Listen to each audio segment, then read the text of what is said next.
Hello everyone, welcome to Wind Down Wednesdays. I'm your host Paula Taylor and this is episode 200. So this is the 200th full episode of the podcast, and I think you might hear a little bit of echoing today. I am in my office surrounded by some beautiful crystal bowls, and I wanted to do something special for the 200th full episode.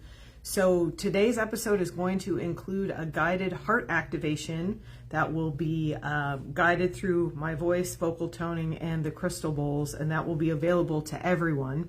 So just briefly, I want to say I started doing this show in July of 2020, and it was the middle of the COVID shutdown, and my mom had said something about missing her regular, weekly meditation activity, which for her was going to church. And I said, well, I can't reproduce that, but I could do a weekly guided meditation. And so the term or the name Wind Down Wednesdays came to me, and I started every Wednesday night going live on Facebook I think we started at 7 p.m. originally.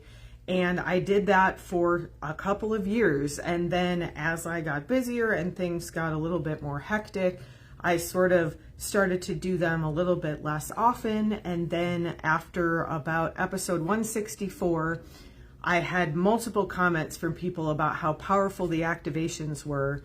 And I realized that I needed to create a space where people could be supported in receiving those activations. And that's when I created what is now called the Spiritual Awakening Sanctuary.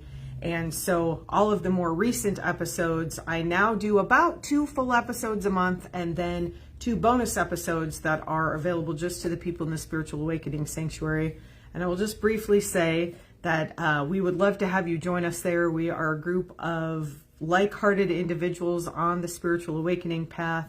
There's opportunity there to interact with these other individuals. There is lots of bonus content, so all of the bonus episodes, all of the activations. There are exclusive discounts in that space on my other activations available through the website, as well as one-on-one services. So if that calls to you, the link is always in the podcast notes. And today I'm going to be sharing the activation with everyone. This is going to be a beautiful heart awakening, heart activation. And so I'm really excited to do that. And if you had told me 5 years ago or 5.5 years ago that I would still be doing this show weekly, it's not on Wednesdays every week, but it's weekly, I'm not sure I would have believed you, and I might have been a little bit overwhelmed. But I will say that my life has been completely changed through this practice. Regular practice is one of the things that demonstrates our commitment to this path and brings in more clarity, expansion, and harmony. And so I'm very grateful to the show for all of the awakening that it's brought me, and for all of you who've been listening, whether you're newer or you've been here since the beginning. It's been my pleasure and privilege to bring this Wind Down Wednesdays podcast to you. So today we are going to talk about when resistance meets love. And I'm chuckling a little bit because there is a lot of resistance in the collective right now, and in our individual systems, because the collective is a reflection of what's going on for us individually. All of the individuals together form the collective. And I see this a lot when people are getting ready to make a huge shift. I see this in the one-on-one work I do. I see this in the collective work I do. I see this in myself. That's what today's story will be about. And it can be really daunting. And whenever we're getting ready to make a big shift, there is a part of our, especially ego self, part of the sort of self that wants to keep us safe. And for a lot of us, that means keeping us small, keeping us hidden, keeping us within the safe, quote unquote, safe boundaries that we've learned to live in, the limitations that are that come from outside of us and then are eventually kind of self-imposed. The ego is in service to all of that. I am going to keep you safe by keeping things familiar, is a very kind of short way of saying that. And so when we come up to the precipice of a big shift, we will sometimes feel like we've moved backwards, or we will sometimes feel like we've never done any work at all, because the resistance comes up so strongly that it makes us feel like all of the progress we've made previously has somehow been lost. And I am here to tell you that that is never the case. The progress you have made is never lost. What typically happens is that as we get to the next big shift, there's a deeper excavation that needs to be done in order to clear space for that shift. And the resistance comes up around that excavation. The resistance also comes up around the shift itself, because when we shift into more clarity, expansion, and harmony, we are, first of all, we're jumping off a cliff into the unknown, and we are mammals with nervous systems that want regulation. We want things to be predictable. We want things to be safe. So whenever we step into the unknown, even if it's a beautiful, amazing unknown, there is some threat that is perceived in the nervous system. So that's part of the resistance, is this like physical kind of nervous system triggering. And then there's all of that programming that no matter how hard we've worked to dismantle, a lot of times there's echoes of it even in the system. And those are the kinds of voices that are telling us we're not enough, we're too much, we're not worthy, we need to work harder. All of these sort of messages, again, that we've internalized, that come up when we're getting ready to push through those limitations. The limitations get exponentially louder because there is a part of ourselves that does not want us to push through that. There is fear around moving through that into this unknown territory. So if you are in a space right now where you really feel a lot of that resistance, and sometimes we don't recognize it as resistance, I'm going to talk about that in my story. I just want you to know that you're not alone.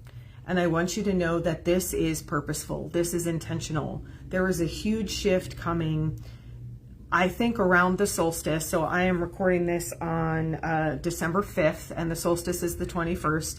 Everyone's on their own individual timeline. So like I just had my huge shift. I'm going to talk about that. There might be another one coming because that's how this work goes. And you might be in a different space, and that's completely fine. We have individual experiences that combine to make a collective experience. And so if I'm talking about being in resistance and you're already in your shift, you'll be in resistance again at some point, and this information will be useful to you then. And if I'm starting to talk about a huge shift and being in this space of heart opening and love, and that feels really far away from you because you're still in the resistance, just know that you are on the path through that resistance, especially through the intentional practice I'm going to share with you today in this activation. So I'm going to tell a story, as I almost always do, and it took me a little while to figure out what to call this episode and how to talk about this, and it's just such a beautiful illustration of exactly what I'm talking about. So I have two friends who are amazing people, and they had they have a space here called equanimity. I tend to say equanimity, but equanimity in Tucson.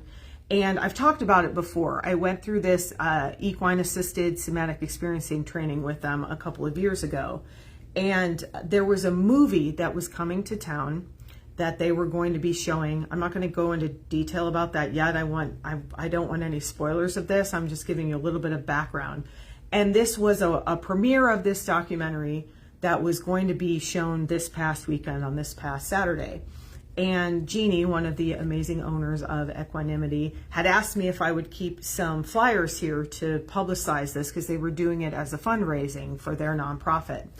And I said, of course I would. And then I realized that I wanted to go. And it was on a Saturday. I often work on Saturdays. And I actually blocked my schedule because I was like, it was the Saturday after Thanksgiving, and I figured it would probably be slow anyway. And so I had been planning for probably a couple of months to go to this event. And the closer this event got, the less I wanted to go. And this happens to me sometimes as a neurodivergent person, as an introvert. Sometimes I commit to doing something, and the me at the time who did the committing is not the same me at the time of the actual event. And so at first I thought it was just that. I was really busy. I was feeling a little bit depleted. I was in this mode of sort of feeling a little bit in kind of overgiving and just being a little bit overwhelmed by all of the different minutia of things that were going on. It was like a lot of work things. There's a lot of admin things. There's planning things that are coming up. There was the holiday and family time, and just like all of this was feeling a little bit overwhelming to me. So I started having these thoughts like, I don't know if I really want to go to this thing, to the point that I didn't buy tickets. And I had asked Jeannie, like, when's the latest I can buy tickets? And she said, oh, you could buy them at the door if you wanted. And so I was in this space of having committed to myself and verbally to them to be there, and sort of not wanting to go. And again, that happens sometimes. And what ended up happening was that it got more and more and more intense, this feeling of not wanting to go to this event. And one of the beautiful things about doing this work and working with resistance is that I now recognize it when it comes up at a certain point. At the beginning of this, I thought, oh, I'm just tired and I'm peopled out and there's going to be a bunch of people in this space and it's a lot of energy. And I was thinking, there were a lot of rational thoughts. This is one of the ways that resistance can be a little trickstery. It will come in. One of the messages that came in was like, you keep saying you're committed to rest and integration, and this is a time that you need to be resting and integrating and not going to this event. So it's very interesting how we can be tricked by our own resistance, because our ego knows us very well. It knows what we're afraid of. It knows what we're trying to work through. And so sometimes, like, I was getting these messages that seemed very rational. It was like, oh yes, I am very tired, and this is one day where if I don't do this thing, I'll have time to rest. And so like in the cognitive space, I was just like on this little hamster wheel of like sort of knowing that I didn't feel like I wanted to go, and then just having things kind of like coming through about just like in the 3D reality and in the cognitive space, just being like, oh yeah, I'm not sure if it makes sense for me to go to this thing. I know I said I would go, but I'm not sure if it makes sense. So what happened on the morning of this Saturday, so this feeling kept getting more and more intense. That's another way, just like trickster energy will give you like a false sense of urgency. This feeling kept getting more and more and more intense, to the point where I finally realized it was resistance, because it was like a lot of times when resistance comes up, it's like triggering. You're having a really intense response to something that's sort of overblown in comparison to the thing. It was like, I don't really want to go to this thing. And it's just like an afternoon of my life. And why is this feeling like such a big deal? And there was a lot of like emotional stuff coming up. The closer I got to this event, the more I was like, I don't think I should be going to this. I don't really want to go to this. And so then it came to Saturday morning. This was on Saturday afternoon. And my husband, I'm like, I mean, he's used to my neurodivergent ramblings, but I just was like, I was like almost, I was very triggered, and I was almost like in a frenzy of coming up with these excuses why I couldn't go to this event. And it was like, oh, I should go and I should support these beautiful people that I love and this organization, and the movie itself looked like it was going to be amazing. So like at a certain point I was like, why is this so intense? And that's when I started realizing, oh, this is resistance. And I recognized this happens to me before I went to the Global Crystal Bowl Symposium in Cambodia last November. I had a very strong feeling of like no longer wanting to go. And then realizing that it was fear. It was this fear of the unknown. It was this, some part of me knew there was going to be a huge shift occurring during this event, and I was afraid of what it meant. And there's some layering to this that I'm not going to go as deep into as I might normally, because there's a story here that I'm not ready to share, and that is not wholly mine to share. And I've brought this up a couple times, and I don't mean to like tease this in a weird way. I just want to share the depth and the heaviness of this resistance that I felt. I mean, this was like, you would have thought somebody like asked me to run down the street naked. This is how much I did not want to go to this thing. And the closer it got to that, to the time, the more intense this got, and the more the resistance started coming up. And that was actually helpful. The resistance gave me a gift, because if it had stayed kind of subtle and trickstery, I might have been tricked by it. I might have been like, oh yeah, I'm really committing to rest and integration, and they'll understand it. And I'm sure they absolutely would have. If I had not gone, there wouldn't have been any like hard feelings or judgment around that. And because it kept becoming more and more intense, I finally, at a certain point, I was like, oh, this is resistance. There is something that I am supposed to be here for. I'm supposed to be going to this for some sort of spiritual reason that I don't understand yet, spiritual and emotional, and I am scared. Emotionally, I am scared. My body is scared of whatever this shift is going to be, and I recognized it as resistance. And one of the powerful things about the spiritual work is that it always begins with awareness. So as soon as I had awareness of the fact that I was having resistance, I was able to allow it to be, to have less of a hold over me. It wasn't less intense. It was like walking through the parking lot. It was still intense, but I understood where it was coming from. And I also understood that every other time that I've had that resistance and I've been able to work through it, I've been able to do the thing I'm being asked to do or show up for the thing I'm being asked to show up for, despite the resistance, the reward is huge. And this is what the resistance, this is the trickstery part of the resistance. And the sort of sad part of the resistance, which is why I'm calling this show When Resistance Meets Love. The resistance, you can think of it as like the inner child part of yourself that's scared. And I was telling an abbreviated version of this story to someone yesterday. And I said, oh, was it your angsty teenager who didn't want to go? And I'm like, it was all of the children. It was all of the inner parts of me were like, there was something about this that felt so existentially threatening to my innards, to these deep parts of myself that I did not want to go at all. And it became more and more and more intense. And again, at a certain point, I recognized it as resistance. And unfortunately for the resistance, that was the end of the road for me, for the possibility that I might not go. Because as soon as I recognized it as resistance, I realized that it was something I had to do. That it was something that of course we always have a choice, but on my spiritual path, if I wanted to continue forward on my spiritual path into more clarity, expansion, and harmony, this was a risk I had to take. This was a cliff I had to jump off of. And the interesting thing is I had no idea why I was having all of this resistance. It was literally just going to watch a movie. So I think it's important to understand that resistance can come up around anything because it's not necessarily about what's going on the surface. It's about what goes on underneath.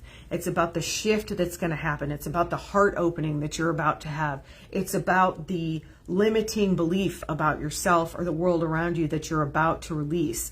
And there is a part of you that feels so threatened by that, it will convince you that you're on the wrong path. It will sure try. It will try really hard. My resistance tried so hard to convince me in all these different ways of why I did not need to go see this movie, why I did not need to be at this event, that it actually did the opposite. And it helped me understand that this was something, no matter how scary this was and how vulnerable and exposed I felt in doing this thing, I absolutely had to do it. It was essential for the next stage of my growth. And I will say, if I had chosen not to go, that opportunity will almost always come back around in the spiritual. That's why there's no sense of urgency in the spiritual. I will say that even on the spiritual path, there are these, what I've been calling arrival points. There are these pivotal moments where we're presented with a decision of yes or no. And I can look back at my life like that. I was presented with the decision to go fully into doing this work multiple times in my life. And I said no until I was finally ready.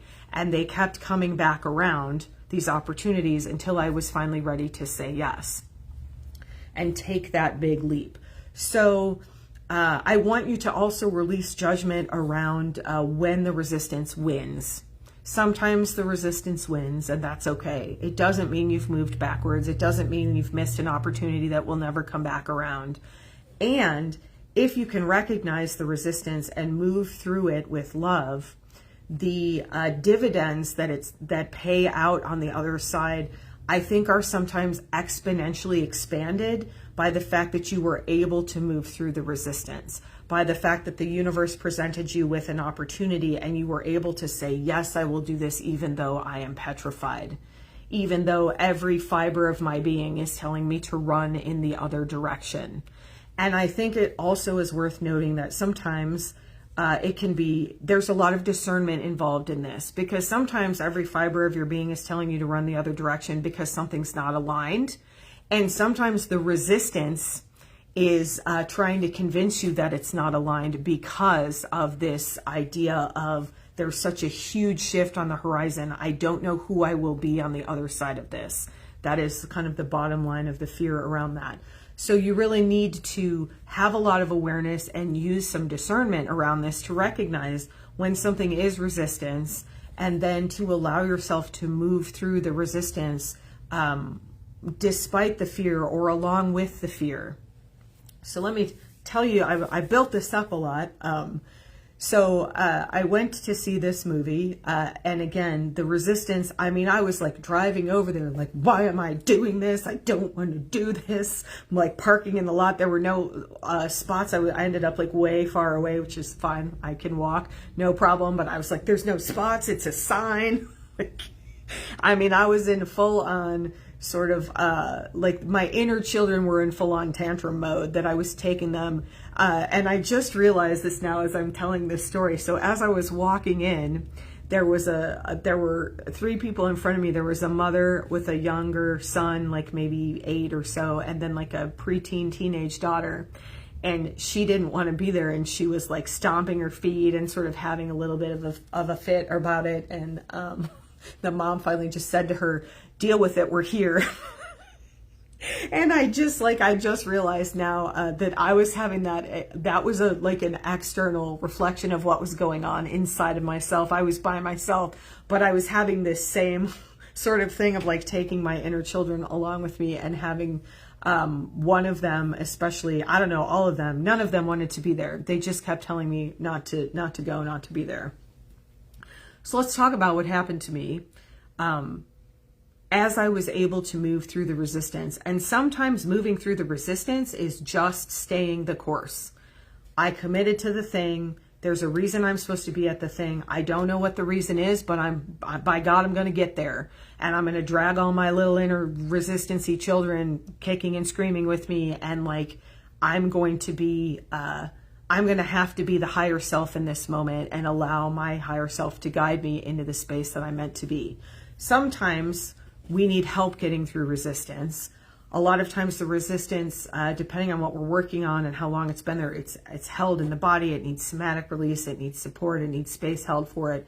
And sometimes just being present through the resistance is enough to, like, for me, I just had to get to the thing. And I also will say, it's 2:22 on the clock as I'm saying this, I could have gone in a closed state. I could have gone in with my resistance and allowed my resistance to take me out of the experience of this. And so there had to be intention around this too. It was like, I am supposed to be here for a reason, and I am going in here with an open heart and an open mind and the willingness to receive what I'm here to receive. And receive I did. Wow. Okay. So now I'm going to tell you the movie I went to see and what happened to me. I was purposely trying to like talk about the resistance and not give any spoilers. So the movie I went to see is called Rescued Hearts. I'm going to put a link in the show notes. I knew I was going to get emotional. I haven't even started talking about it. This is a life-changing movie. This is an experience of somatic healing. It's a documentary about healing with horses. And I was lucky enough to attend this special premiere. They're doing some of these live events around the country where they're screening the entire 2 hours of this movie. And then the filmmakers were there afterwards to kind of talk and answer questions and integrate. And it was extra special because some of the people who pioneered this idea of healing with horses were in the audience. And then, of course, my friends, Barbara and Jeannie, who own Equanimity, were there as well. And so part of this was the container of space that was being held to witness this. But the movie itself is something that I think everyone should see when they have a chance.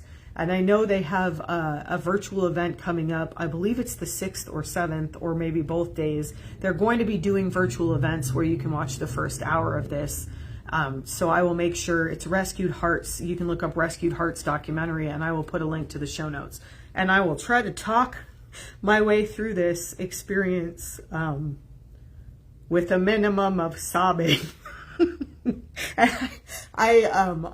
Yes, I did not make it through the movie with a minimum of sobbing. Let's just say that. So this movie is a collection of stories about different ways that people are working with horses to heal. And the way that they created this movie, it is a journey. It is like a somatic journey of heart opening. And one of the things they kept saying in the movie, all these different people that they interviewed were talking about how when you're with the horses, you can just be exactly who you are. And that in fact, they sort of demand that of you. And I learned that when I was doing this ease training. If you are not embodied and present and authentic, they will not work with you. They will walk away from you.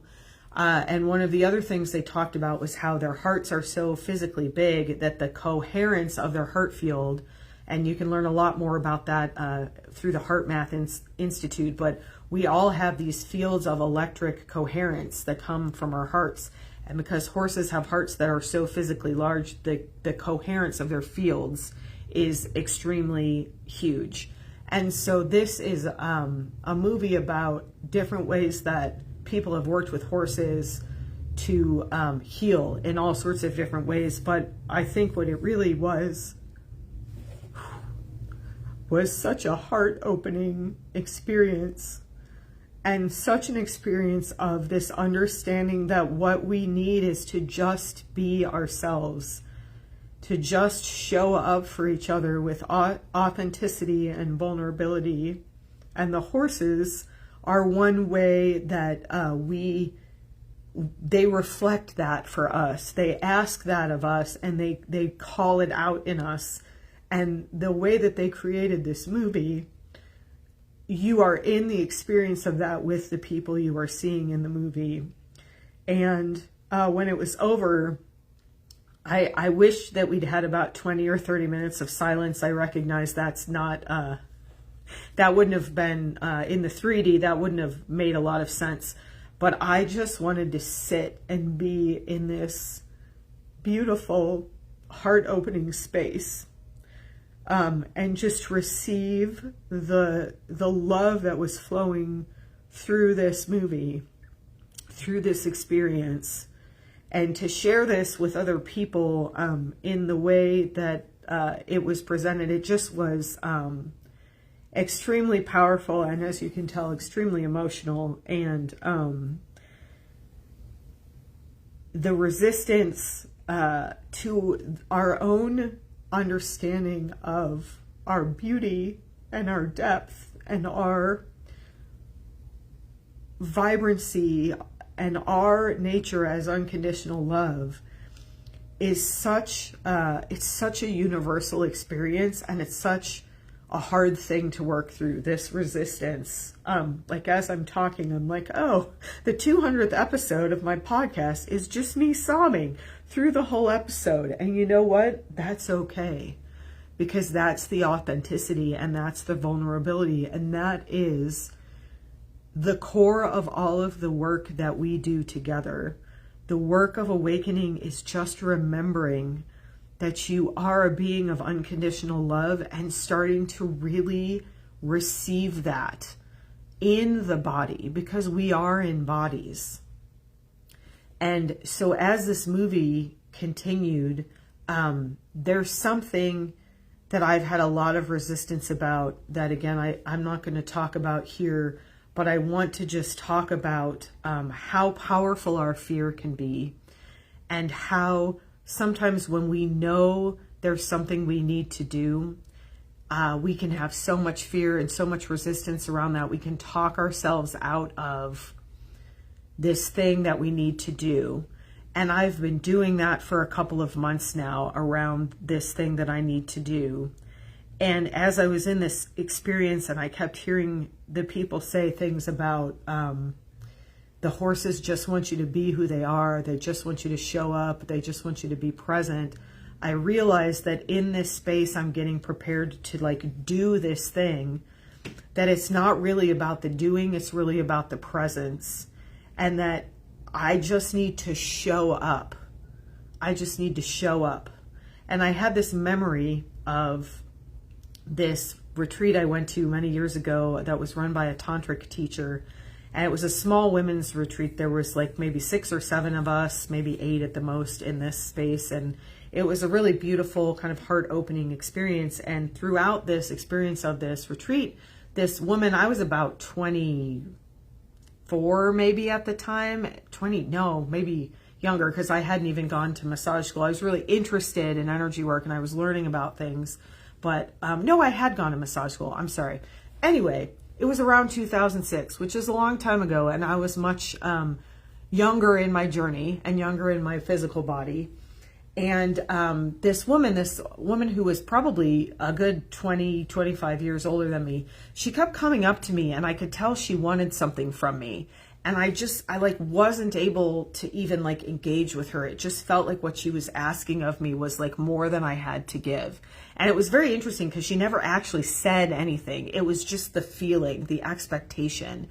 And I'm telling you this story because I can't tell you the details of what I'm going through now, but this illustrates this same, it's a very similar experience. So this woman kept kind of showing up and she wanted something from me. I knew she wanted something from me.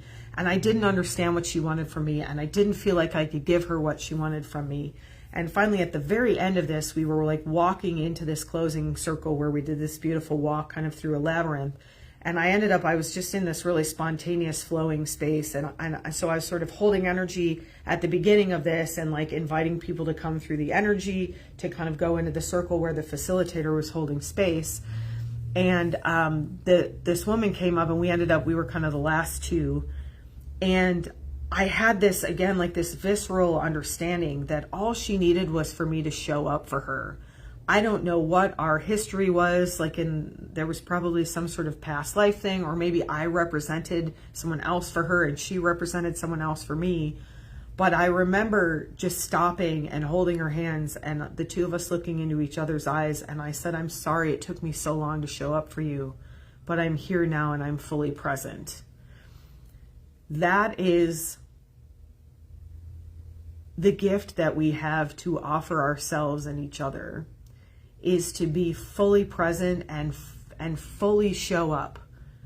And what comes after that is probably the doing, but the doing is so much less important than the being, than just showing up with presence, showing up with openness, showing up with love, receiving the love that is our own love. This resistance that I had around this, it was around this thing that I'm getting ready to do.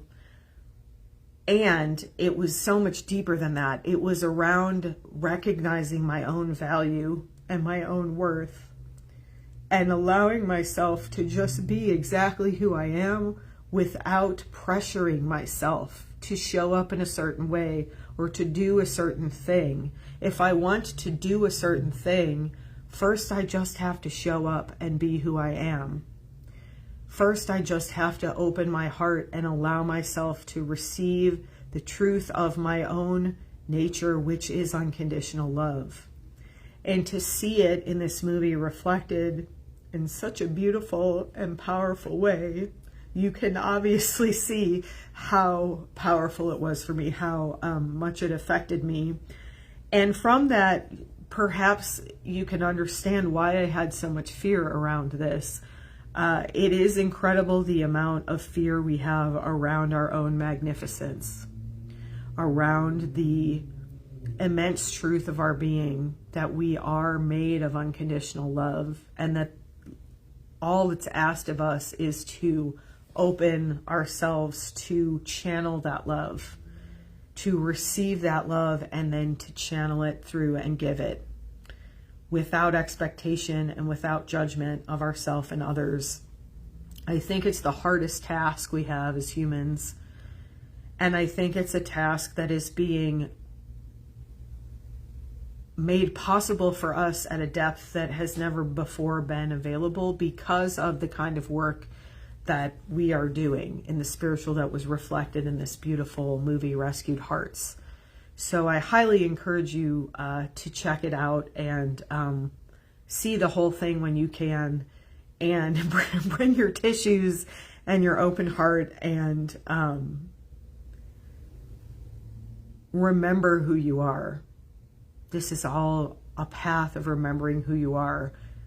There are now 32 episodes of the podcast. There's about 32 bonus episodes.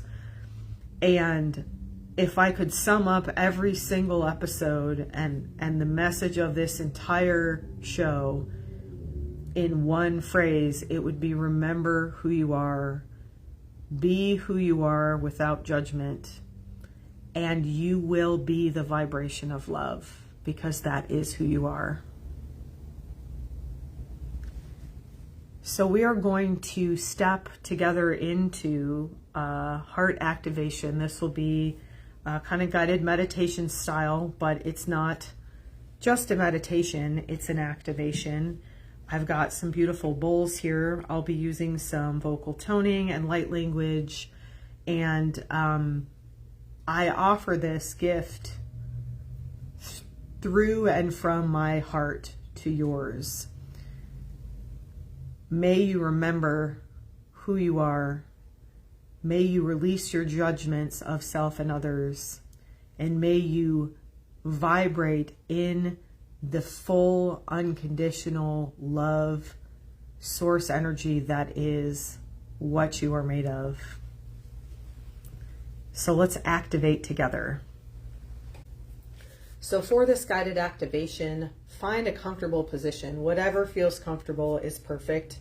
You might want to lie down and really receive this in your heart space.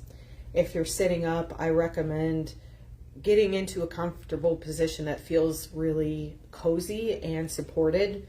So maybe support behind your back, support underneath your legs. If you're lying down, you might want to have a cozy blanket around. This is going to be a really loving heart activation, and there's nothing you need to do to receive this other than be present. So let's all come present together with at least 5 to 8 deep oxytocin breaths. We're going to breathe in through the nose. We're going to let the belly float out strongly. We're going to sigh that breath out through the mouth with an audible ha sound. I'll do one with you so you know what it sounds like.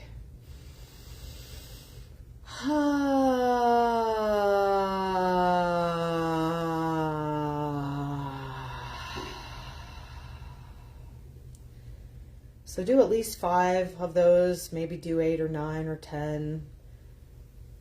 These breaths and this vibration of your throat also vibrates the vagus nerve. This tells your body to come into a space of relaxation, a space of receptivity.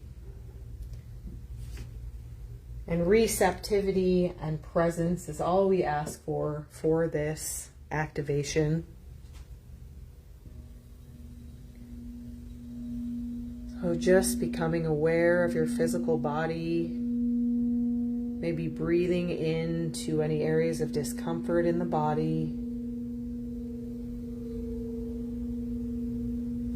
Allowing yourself to arrive fully as much as you can in this moment, releasing any judgments around the depth of your presence. Just dropping in, allowing my voice to guide you into a space of relaxation. Allowing the sound of the crystal bowls to guide you into presence in your own heart space. You might bring your awareness to the center of the chest. And you might have some resistance around this practice. Just let go of judgment. Soften around that resistance. Allow the resistance to be there. Don't ask it to move. Don't ask it to shift. Just soften around and through it.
As you come into your heart space, just arrive fully in this space. Maybe look around.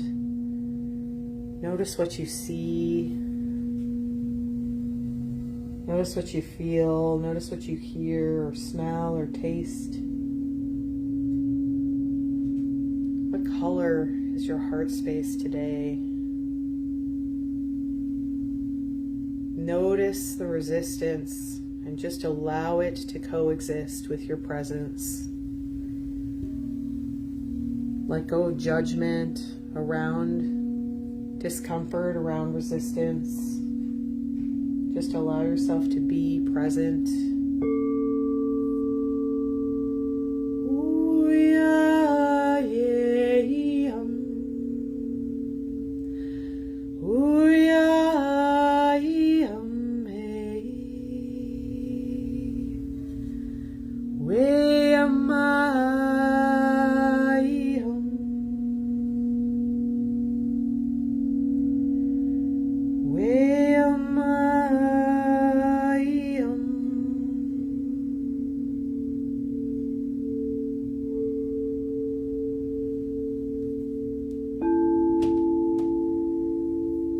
Fully arriving in the heart space now.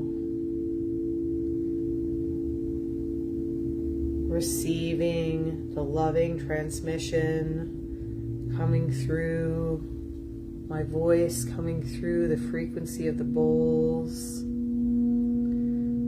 Remembering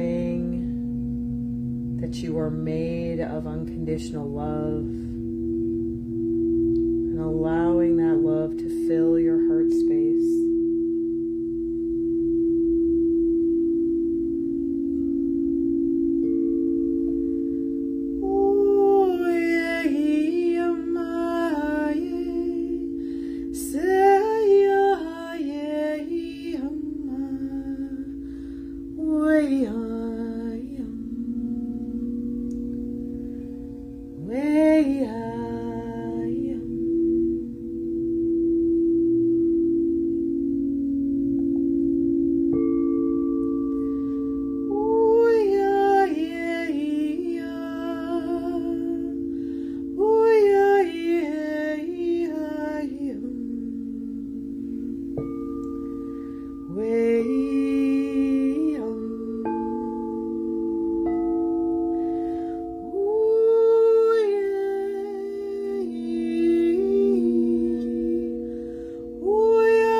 allow the walls you've built around your heart to crumble.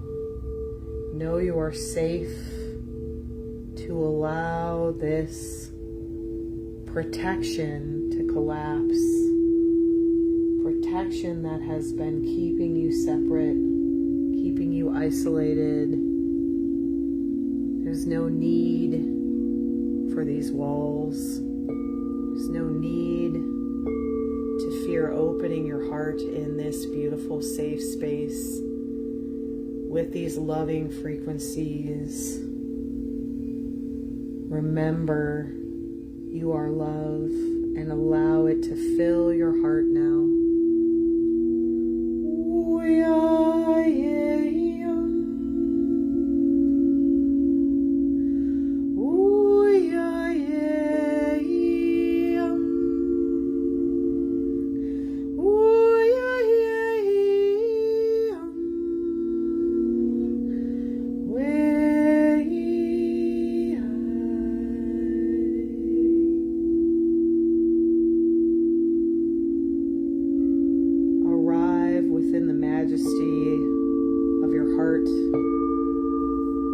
Arrive within the wonder of your connection to all that is, to the beauty of the natural world, to the vibration of love that is shared between all beings. Step into this space now of harmony, of coherence, of clarity and expansion. Kuana aia te kana akataya na ega. Kuana ka ataya kata na a katea kata uana ke. Kue ana ka anaka e atakana a. Kuana ia na kea. Kuana ka ia na. Kue ana ia takana ia na ka.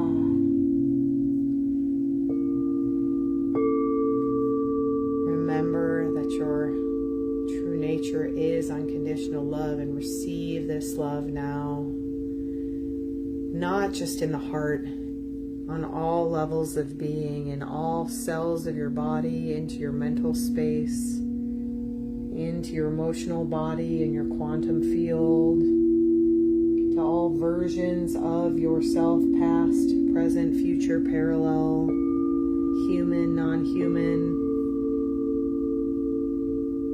all layers opening, remembering, receiving unconditional love.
Filled with light now, filled with love,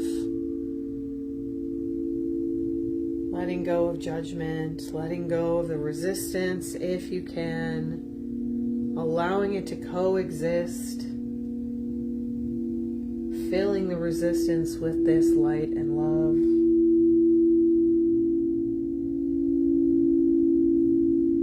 Nothing to fear. The center of your being, all is love. You are love. All is love. You are love.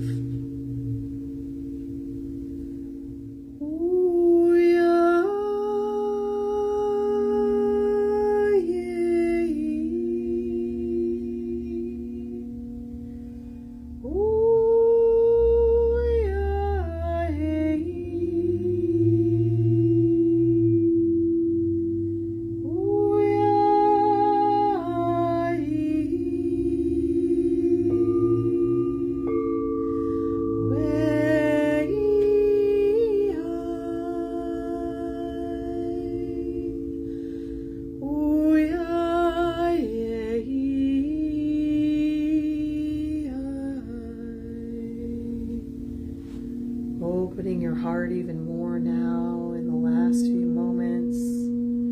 Kuana tekea sheanaka anaianaka. Kueanaka ianaka anaiana. Kuanaka aianaka ase shanake ana. Kueanaka aiana a.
Remembering, receiving, remembering, receiving,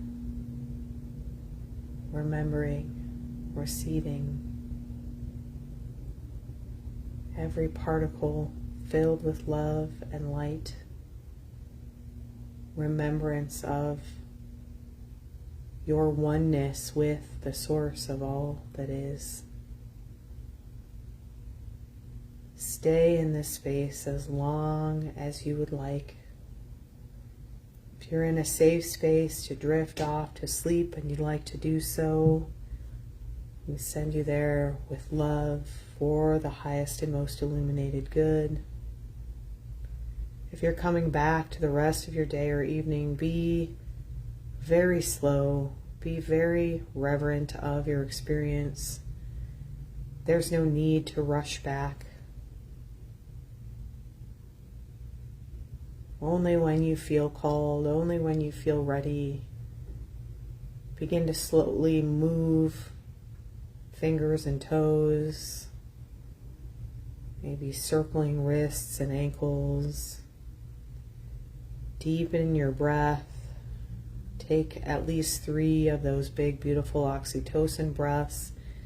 Give your body a chance to release any of the energy that wants to be released, that's ready to be recycled for the highest and most illuminated good.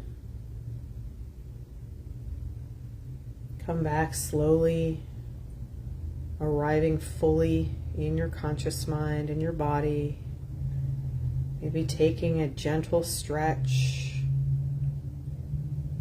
as you fully come back to your conscious mind, to your body. Allow your heart to remain open. Unconditional love is unconditionally protective. So, to the best of your ability, allow your heart to remain open as you move into the rest of your day, the rest of your evening, the rest of your week. You can revisit this as many times as you'd like to deepen further into the heart space, to to allow yourself to open to the majesty and wonder of your own nature, your own being. You are a being of unconditional love, here to experience that love in physical form. Sat Nam. Taking your time, coming back fully to the mind, to the body, and only when you feel ready, you can open your eyes. Thank you so much for joining me for this 200th episode celebration. I hope you will revisit this practice often and receive and remember that you are a being of unconditional love. Have a beautiful rest of your day or evening. I will see you on the next episode of Wind Down Wednesdays.